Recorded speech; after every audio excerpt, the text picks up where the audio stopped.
You're listening to The Takeaway from WNYC and PRI Public Radio International in collaboration with the BBC World Service, the New York Times, and WGBH Radio Boston.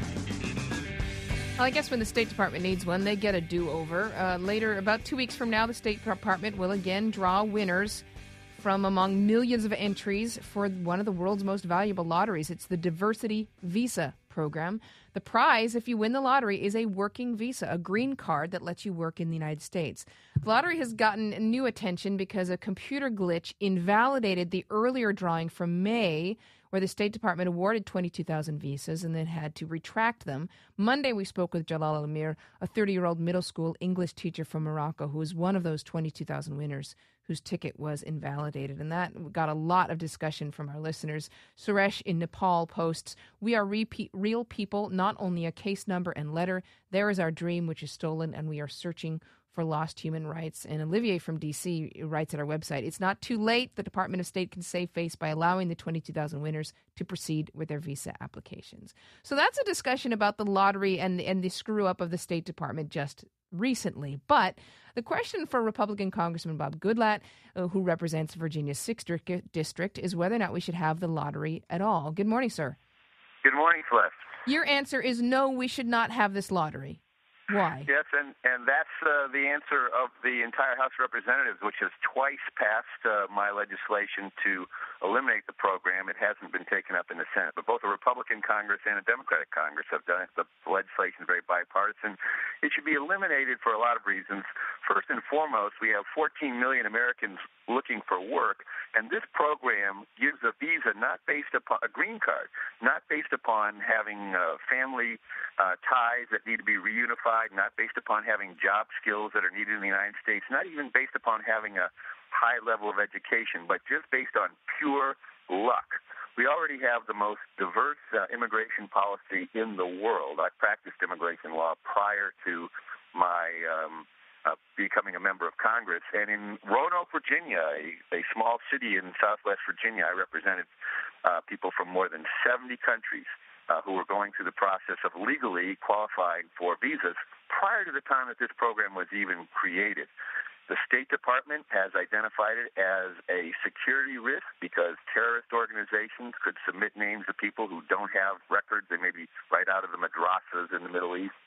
And their names could be drawn, and unlike the 9/11 hijackers who came on temporary visas, they'd be given green cards if they have the luck of having their name drawn to participate in the program. And since 9/11, we have created enhanced visa scrutiny in 14 countries around the world. 13 of those countries are qualified for the visa lottery program.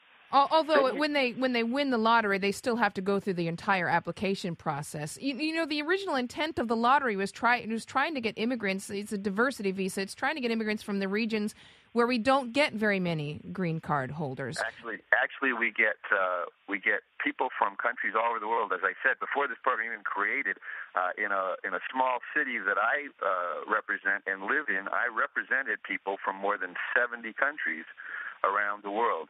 And furthermore, this program discriminates against people who do have job skills, who do have family in the United States that they're trying to reunify with, which seems to me to be a much higher priority than diversity or pure luck.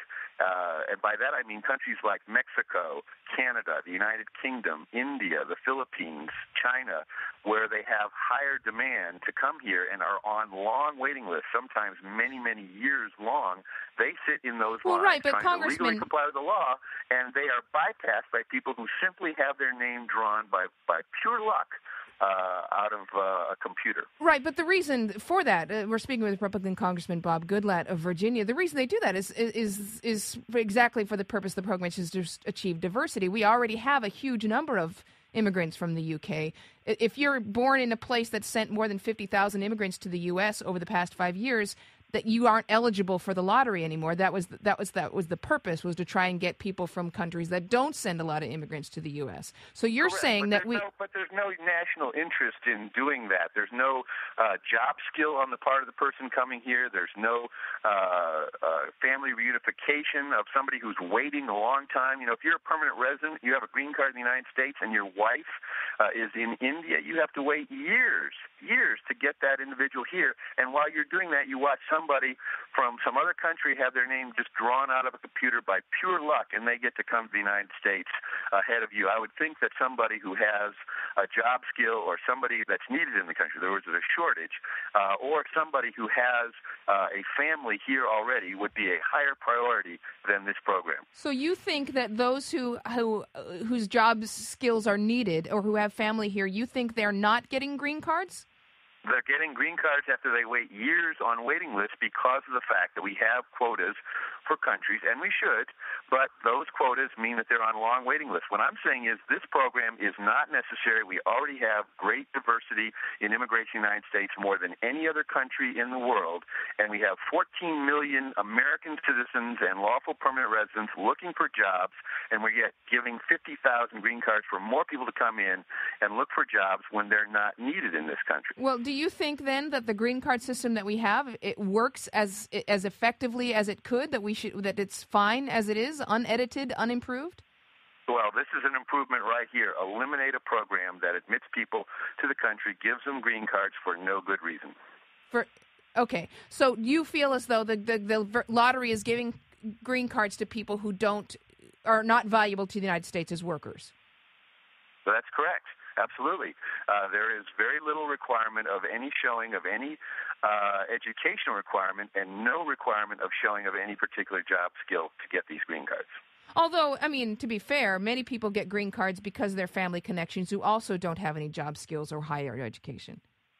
Well, certainly with regard to family reunification, that's correct. But if you marry somebody and you're already lawfully in the United States, we say that's a priority for you to be able to reunify with your spouse, your children, your parents, and under certain circumstances, if you're a U.S. citizen, with brothers and sisters. Those are the only family relationships that we allow people to petition to bring people in from other countries. And those are pretty close relationships compared to simply saying, hey, today I think I'll put my name into the lottery and have my name hopefully drawn. And, I don't think it's really good for people who try to plan their future. The odds of their getting drawn, because 10 to 15 we'll have to million leave it people there, Congressman. Bob Goodlatte represents the 6th Congressional District of Virginia, talking about eliminating the lottery program, the diversity visa program at the State Department.